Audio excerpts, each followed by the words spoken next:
ಲೋಕಸಭಾ ಕಲಾಪದಲ್ಲಿ ಹಿಂದುತ್ವದ ಬಗ್ಗೆ ರಾಹುಲ್ ಗಾಂಧಿ ಹೇಳಿಕೆಗೆ ಚಿಕ್ಕಮಗಳೂರಿನಲ್ಲಿ ಸೋಮವಾರ ವಿಧಾನ ಪರಿಷತ್ ಸದಸ್ಯ ಸಿಟಿ ರವಿ ಆಕ್ರೋಶ ವ್ಯಕ್ತಪಡಿಸಿದ್ದಾರೆ. ರಾಹುಲ್ ಗಾಂಧಿ ತನ್ನ ಅಯೋಗ್ಯತನವನ್ನ ಪ್ರದರ್ಶನ ಮಾಡಿದ್ದಾರೆ, ಪ್ರತಿಪಕ್ಷ ನಾಯಕನೆನ್ನುವ ಜವಾಬ್ದಾರಿ ಮರೆತಿದ್ದಾರೆ ಎಂದು ಅವರು ಟೀಕಿಸಿದರು. ಹಿಂದೂ ಅಂತ ಹೇಳುವವರು ದ್ವೇಷ ಭಾವನೆ ಬಿತ್ತುವವರು ಎಂಬ ಆರೋಪ ಮಾಡಿದ್ದಾರೆ. ಹಿಂದೂ ಎನ್ನುವುದು ಸರ್ವೇ ಜನಃ ಸುಖಿನೋ ಭವಂತು ಎಂಬುದನ್ನ ಪ್ರತಿಪಾದಿಸಿದೆ. ಹಿಂದೂ ಎನ್ನುವುದು ವಿಶ್ವ ಒಂದು ಕುಟುಂಬ ಅಂತ ಭಾವಿಸುವುದು. ಹಿಂದೂ ಎನ್ನುವುದು ಅಣುರೇಣು ತೃಣ ಕಷ್ಟಗಳಲ್ಲೂ ಭಗವಂತನನ್ನ ಕಾಣುವುದು. ಹಿಂದೂ ಎಂದರೆ ಮನುಷ್ಯ ಮಾತ್ರವಲ್ಲ, ಮರ ಗಿಡ ಪ್ರಾಣಿ ಪಕ್ಷಿಗಳು ಚೆನ್ನಾಗಿರ್ಬೇಕೆಂದು ಪ್ರಾರ್ಥಿಸುವುದು ಎಂದು ಹೇಳಿದರು. ರಾಹುಲ್ ಗಾಂಧಿಯವರು ವಿರೋಧ ಪಕ್ಷದ ನಾಯಕ ಅನ್ನುವಂಥ ಜವಾಬ್ದಾರಿಯನ್ನು ಮರೆತು ಲೋಕಸಭೆಯಲ್ಲಿ ಮಾತಾಡ್ತಾ ಸಮಸ್ತ ಹಿಂದೂ ಅಂತ ಹೇಳುವವರ ಬಗ್ಗೆನೇ ನಫರತ್ ಅಂದ್ರೆ ದ್ವೇಷ ಭಾವನೆ ಬಿತ್ತೋರು ಅಂತಕ್ಕಂಥ ಆರೋಪವನ್ನ ಲೋಕಸಭೆಯಲ್ಲಿ ಮಾಡಿದ್ದಾರೆ. ಹಿಂದೂ ಅನ್ನೋದು ಜೀವನ ಶೈಲಿ, ಹಿಂದೂ ಅನ್ನೋದು ಸರ್ವೇ ಜನ ಸುಖಿನೋ ಭವಂತು ಅನ್ನುವಂಥ ವಿಚಾರವನ್ನ ಪ್ರತಿಪಾದಿಸಿರೋದು. ಹಿಂದೂ ಅನ್ನೋದು ವಿಶ್ವ ಒಂದು ಕುಟುಂಬ ಅಂತ ಭಾವಿಸೋದು. ಹಿಂದೂ ಅನ್ನೋದು ಅಣುರೇಣು ತೃಣಕಾಷ್ಟಗಳಲ್ಲೂ ಭಗವಂತನನ್ನ ಕಾಣಬೇಕು ಅನ್ನುವಂತ. ರಾಹುಲ್ ಅವರು ಚೊಚ್ಚಲ ಭಾಷಣದಲ್ಲಿಯೇ ನಾನು ಆ ಸ್ಥಾನಕ್ಕೆ ಯೋಗ್ಯನಲ್ಲ, ನನಗೆ ಭಾರತ ಭಾರತೀಯತೆ ಹಿಂದುತ್ವದ ಬಗ್ಗೆ ಏನೂ ಗೊತ್ತಿಲ್ಲ ಅನ್ನೋದನ್ನ ಪ್ರದರ್ಶಿಸಿದ್ದಾರೆ. ಸಹಸ್ರಾರು ವರ್ಷದ ಸನಾತನ ಪರಂಪರೆಗೆ ಅಪಮಾನದ ಕೆಲಸ ಮಾಡಿರುವ ಅವರು ರಾಷ್ಟ್ರದ ಕ್ಷಮೆ ಯಾಚಿಸಬೇಕು ಎಂದು ಒತ್ತಾಯಿಸಿದ್ರು. ತಮ್ಮನ್ನ ಹಿಂದೂ ಧರ್ಮದ ಅನುಯಾಯಿಗಳೆಂದು ಕರೆದುಕೊಳ್ಳುವ ಬಿಜೆಪಿ ಹಾಗೂ ಆರ್ಎಸ್ಎಸ್ನ ನಾಯಕರು ಹಿಂಸೆ ಮತ್ತು ಅಸತ್ಯದ ಬಗ್ಗೆ ಮಾತನಾಡ್ತಾರೆ ಎಂದು ಲೋಕಸಭಾ ಪ್ರತಿಪಕ್ಷ ನಾಯಕ ರಾಹುಲ್ ಗಾಂಧಿ ಸೋಮವಾರ ತೀವ್ರ ವಾಗ್ದಾಳಿ ನಡೆಸಿದ್ರು. हिंसा नफरत माइनॉरिटीज के खिलाफ, मुसलमानों के खिलाफ, सिखों के खिलाफ, क्रिश्चियंस के खिलाफ. और माइनॉरिटीज ने क्या किया? माइनॉरिटीज ने क्या किया? हर स्फीयर में हिंदुस्तान को रिप्रेजेंट करते हैं, नाम रोशन करते हैं. पत्थर जैसे हिंदुस्तान के साथ एक साथ खड़े हैं, देशभक्त हैं. और आपने सारे के सारे माइनॉरिटीज पर आक्रमण किया, उनके खिलाफ हिंसा नफरत फैलाई.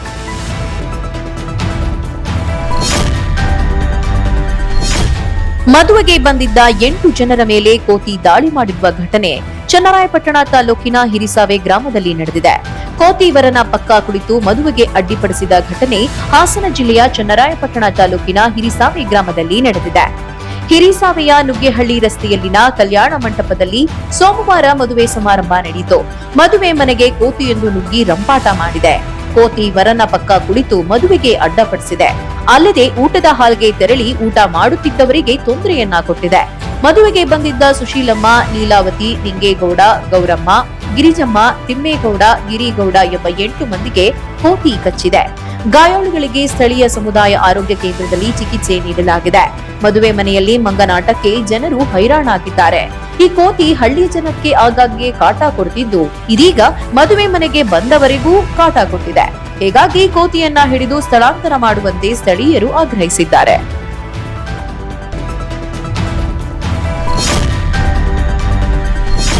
ಪತ್ರಿಕಾ ದಿನಾಚರಣೆ, ವೈದ್ಯರ ದಿನಾಚರಣೆ ಮತ್ತು ರಾಷ್ಟ್ರೀಯ ಅಂಚೆ ನೌಕರರ ದಿನಾಚರಣೆಯನ್ನ Rotary club of Hassan Hoysala ವತಿಯಿಂದ ಆಯೋಜಿಸಲಾಗಿತ್ತು.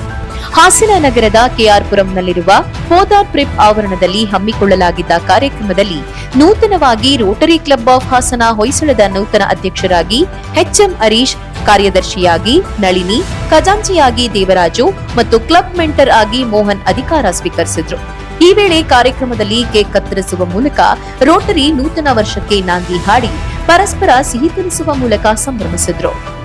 ಬಳಿಕ ಮಾತನಾಡಿದ ರೋಟರಿ ಕ್ಲಬ್ ಆಫ್ ಹಾಸನ ಹೊಯ್ಸಳದ ನೂತನ ಅಧ್ಯಕ್ಷ H M Harish, rotary club of Hassan Hoysala ದಶಕಗಳಿಂದ ಸಾಮಾಜಿಕ ಮತ್ತು ಸಮಾಜಮುಖಿ ಕೆಲಸ ಮಾಡ್ತಾ ಬಂದಿದೆ. 2 ವರ್ಷಗಳಲ್ಲಿ ಸರಿಸುಮಾರು 400ಕ್ಕೂ ಹೆಚ್ಚು ಮಂದಿಗೆ ಕೃತಕ ಕೈಕಾಲು ಜೋಡಣಾ ಶಿಬಿರದ ಮೂಲಕ ಯಶಸ್ವಿ ಜೋಡಣಾ ಕಾರ್ಯ ಮಾಡಿದೆ. ಮುಂದಿನ ದಿನದಲ್ಲಿ ವಿವಿಧ ರೀತಿಯ ಆರೋಗ್ಯ ತಪಾಸಣಾ ಶಿಬಿರ ಹಮ್ಮಿಕೊಳ್ಳುವ ಮೂಲಕ ತನ್ನ ಅವಧಿಯಲ್ಲಿ ಮತ್ತಷ್ಟು ಉತ್ತಮ ಕೆಲಸ ಮಾಡುವ ಭರವಸೆ ನೀಡಿದರು. ಪತ್ರಿಕಾ ದಿನಾಚರಣೆ ಹಿನ್ನೆಲೆ ಪತ್ರಿಕೋದ್ಯಮದಲ್ಲಿ ಸೇವೆ ಸಲ್ಲಿಸಿದ ನ್ಯೂಸ್ ಫಸ್ಟ್ ವರದಿಗಾರ ಬಿ ಕಿರಣ್, ಅಕ್ಷರ ಮಿತ್ರ ಪ್ರಧಾನ ಸಂಪಾದಕ ಹಾಗೂ ಇಟಿವಿ ವರದಿಗಾರ ಸುನಿಲ್ ಕುಂಬೇನಹಳ್ಳಿ, ಪ್ರೈಮ್ ಟಿವಿ ಕನ್ನಡದ ಜಾಹೀರಾತು ವ್ಯವಸ್ಥಾಪಕ ವಿನೇಶ್, ಗಾಯತ್ರಿ ಪತ್ತಿನ ಸಹಕಾರ ಸಂಘದ ನಿರ್ದೇಶಕ ವಿಜಯ್ ಕುಮಾರ್, ಅಂಚೆ ವಿತರಕ ಅಣ್ಣಪ್ಪ ಶೆಟ್ಟಿಯನ್ನ ಸನ್ಮಾನಿಸಲಾಯಿತು.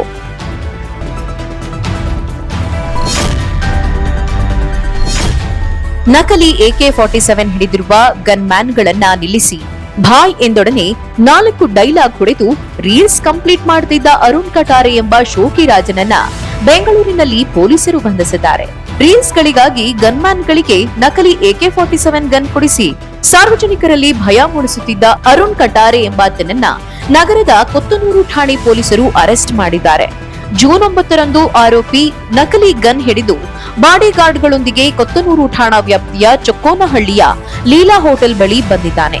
ಆತನನ್ನ ಕಂಡು ಆತಂಕಗೊಂಡ ಸಾರ್ವಜನಿಕರು ಹೊಯ್ಸಳ ಗಸ್ತು ಪೊಲೀಸರಿಗೆ ಮಾಹಿತಿ ನೀಡಿದ್ರು. ಚಿತ್ರದುರ್ಗ ಮೂಲದ ಆರೋಪಿ ಮೈತುಂಬಾ ನಕಲಿ ಚಿನ್ನಾಭರಣ ಧರಿಸ್ತಾನೆ. ನಕಲಿ ಗನ್ ಹಿಡಿದ ಬಾಡಿಗಾರ್ಡ್ಗಳೊಂದಿಗೆ ಸುತ್ತಾಡ್ತಾನೆ. ಯುವತಿಯರು ಐಷಾರಾಮಿ ಕಾರ್ಗಳು, ಬೈಕ್ಗಳೊಂದಿಗೆ ರೀಲ್ಸ್ ಮಾಡುವುದನ್ನೇ ಹವ್ಯಾಸ ಮಾಡಿಕೊಂಡಿದ್ದಾನೆ. ಈ ಮೂಲಕ ಬಿಲ್ಡಪ್ ಕೊಟ್ಟು ಸಾಮಾಜಿಕ ಜಾಲತಾಣದಲ್ಲಿ ಸಾಕಷ್ಟು ಹಿಂಬಾಲಕರನ್ನು ಸಂಪಾದಿಸಿದ್ದಾನೆ. ಆದ್ರೆ ಇದೀಗ ಆರೋಪಿಯನ್ನ ಬಂಧಿಸಿರುವ ಕೊತ್ತನೂರು ಠಾಣಾ ಪೊಲೀಸರು ಶಸ್ತ್ರಾಸ್ತ್ರ ಕಾಯ್ದೆ ಮತ್ತು ಸಾರ್ವಜನಿಕ ಸ್ಥಳದಲ್ಲಿ ತೊಂದರೆ ಉಂಟು ಮಾಡಿದ ಆರೋಪದಡಿ ಪ್ರಕರಣವನ್ನ ದಾಖಲಿಸಿಕೊಂಡಿದ್ದಾರೆ.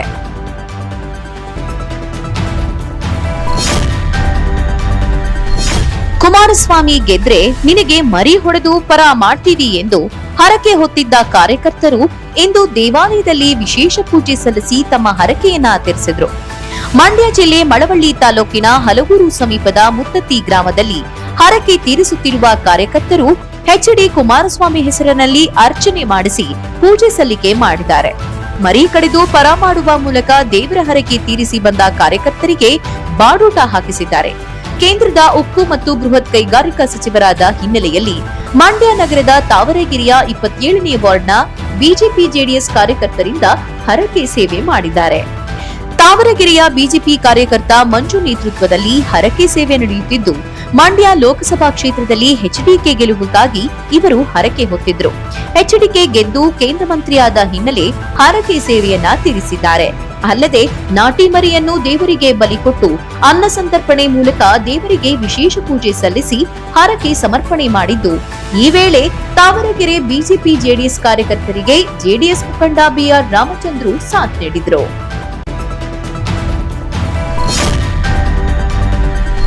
ಎಂಬತ್ತೇಳನೇ ಅಖಿಲ ಭಾರತ ಕನ್ನಡ ಸಾಹಿತ್ಯ ಸಮ್ಮೇಳನವನ್ನ ಡಿಸೆಂಬರ್ 20, 21, 22ರಂದು ನಡೆಸಲು ತೀರ್ಮಾನಿಸಲಾಗಿದೆ ಎಂದು ಮುಖ್ಯಮಂತ್ರಿ ಸಿದ್ದರಾಮಯ್ಯ ತಿಳಿಸಿದರು.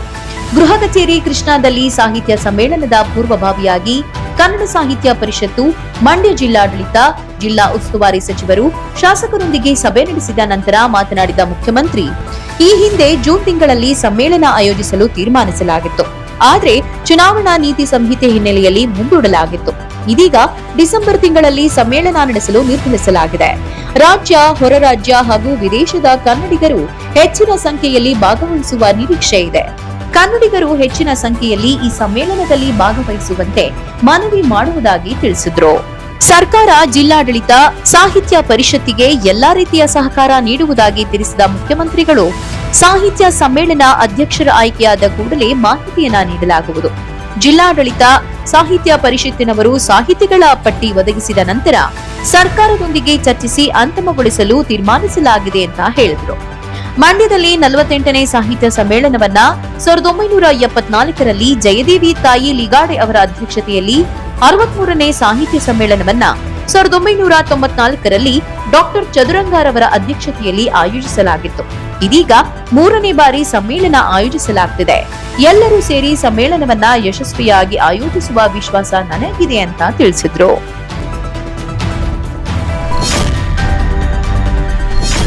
ದೇಶಾದ್ಯಂತ ಜಾರಿಯಾಗಿರುವ ನೂತನ ಕ್ರಿಮಿನಲ್ ಕಾನೂನಿನ ಅಡಿಯಲ್ಲಿ ಮೊದಲನೇ ದಿನ ಬೆಂಗಳೂರು ನಗರದಲ್ಲಿ ಒಟ್ಟು 38 ಪ್ರಕರಣಗಳು ದಾಖಲಾಗಿವೆ ಎಂದು ನಗರ ಪೊಲೀಸ್ ಆಯುಕ್ತ ಬಿ ದಯಾನಂದ್ ಮಾಹಿತಿಯನ್ನ ನೀಡಿದರು. ಈ ಕುರಿತು ನಗರದಲ್ಲಿಂದು ಮಾಧ್ಯಮದವರೊಂದಿಗೆ ಮಾತನಾಡಿದ ಅವರು, ನೂತನ ಕಾನೂನಿನನ್ವಯ ಬೆಂಗಳೂರು ನಗರದಲ್ಲಿ ಮೊದಲನೇ ದಿನ ಸುಗಮ ಹಾಗೂ ಸುಸೂತ್ರವಾಗಿ ಪ್ರಕರಣಗಳನ್ನು ದಾಖಲಿಸಿಕೊಳ್ಳಲಾಗಿದ್ದು, ಯಾವುದೇ ರೀತಿಯ ಕಾನೂನಿನ ಅಡಚಣೆಯಾಗಲಿ ತಾಂತ್ರಿಕ ಸಮಸ್ಯೆಯಾಗಲಿ ಆಗಿಲ್ಲ ಅಂತ ಅವರು ತಿಳಿಸಿದರು. ಸೋಮವಾರ ಬೆಂಗಳೂರಿನಲ್ಲಿ ಒಟ್ಟು 38 ಪ್ರಕರಣಗಳು ದಾಖಲಾಗಿವೆ. ಆ ಪೈಕಿ ಭಾರತೀಯ ನ್ಯಾಯ ಸಂಹಿತೆಯಡಿ 31 ಹಾಗೂ ಭಾರತೀಯ ನಾಗರಿಕ ಸುರಕ್ಷಾ ಸಂಹಿತೆಯಡಿ 7 ಪ್ರಕರಣಗಳು ದಾಖಲಾಗಿವೆ ಎಂದು ಆಯುಕ್ತರು ವಿವರಿಸಿದರು. ಜುಲೈ 1ರಿಂದ ದೇಶಾದ್ಯಂತ ಅನುಷ್ಠಾನಕ್ಕೆ ಬಂದಿರುವ ನೂತನ ಕಾಯ್ದೆಗಳಾದ ಭಾರತೀಯ ನ್ಯಾಯ ಸಂಹಿತೆ 2023, ಭಾರತೀಯ ನಾಗರಿಕ ಸುರಕ್ಷಾ ಸಂಹಿತೆ 2023, ಭಾರತೀಯ ಸಾಕ್ಷ್ಯ ಅಧಿನಿಯಮ 2023ರ ಕುರಿತು ರಾಜ್ಯ ಪೊಲೀಸ್ ಇಲಾಖೆಯ ಎಲ್ಲಾ 7 ವಲಯಗಳು, 6 ಕಮಿಷನರೇಟ್ ಘಟಕಗಳು ಹಾಗೂ 1063 ಪೊಲೀಸ್ ಠಾಣೆಗಳು ಸೇರಿದಂತೆ ರಾಜ್ಯದ ಎಲ್ಲಾ ಪೊಲೀಸ್ ಅಧಿಕಾರಿ ಮತ್ತು ಸಿಬ್ಬಂದಿಗಳಿಗೆ ಅಗತ್ಯ ತರಬೇತಿ ನೀಡಲಾಗುತ್ತಿದೆ.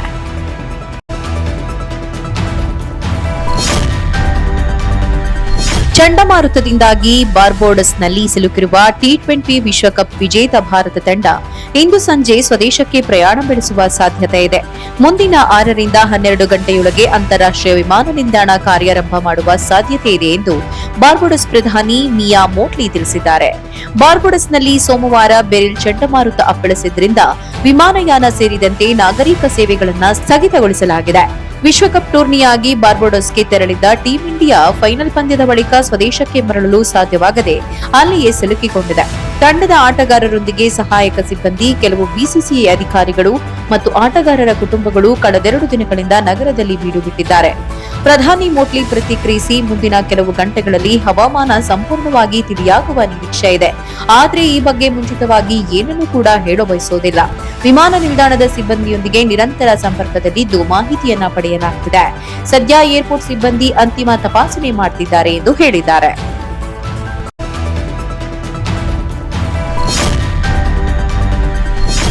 ಆ ಒಂದು ಪುಟ್ಟ ಮೊಬೈಲ್ ಎಂತೆಂಥವರನ್ನ ಜೈಲಿಗೆ ಕಳಿಸ್ಬಿಡ್ತು.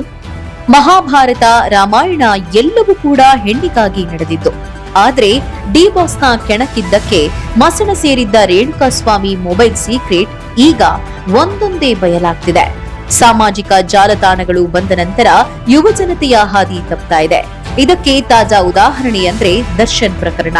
ಇವತ್ತು ಎಲ್ಲವೂ ಸರಿ ಇದ್ದಿದ್ರೆ ರೇಣುಕಾಸ್ವಾಮಿ ತನ್ನ ಮಡದಿಯೊಂದಿಗೆ ಇಂದು ವಾರ್ಷಿಕೋತ್ಸವ ಆಚರಿಸಿಕೊಳ್ಬೇಕಿತ್ತು.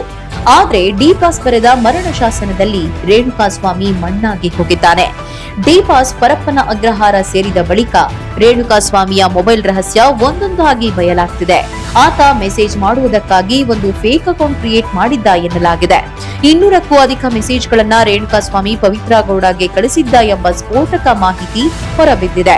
ಈತನ ಕಿರುಕುಳದಿಂದ ಪವಿತ್ರ ಗೌಡ ಸಾಕಷ್ಟು ನೊಂದಿದ್ದರು ಎಂಬ ಅಂಶ ಹೊರಬಿದ್ದಿದ್ದು, ಹೀಗಾಗಿ ಪೊಲೀಸರು ತನಿಖೆಯ ಬಳಿಕ ರೇಣುಕಾಸ್ವಾಮಿಯ ಮೊಬೈಲ್ ರಹಸ್ಯವನ್ನ ಹೊರಗಿಡುತ್ತಿದ್ದಾರೆ. ಎಲ್ಲವೂ ಸರಿ ಇದ್ದಿದ್ರೆ ರೇಣುಕಾಸ್ವಾಮಿ ಇಂದು ತನ್ನ ಮೊದಲ ವಿವಾಹ ವಾರ್ಷಿಕೋತ್ಸವ ಆಚರಿಸಿಕೊಳ್ಳುತ್ತಿದ್ದ. ದರ್ಶನ್ ಕೂಡ ಸಿನಿಮಾ ರಂಗದಲ್ಲಿ ಮಿಂಚುತ್ತಾ ಇದ್ರು. ಪವಿತ್ರ ಗೌಡ ರೀಲ್ಸ್ ಮಾಡಿಕೊಂಡು ಮಗಳೊಂದಿಗೆ ಚೆನ್ನಾಗಿರ್ತಿದ್ರು ಅಲ್ವಾ?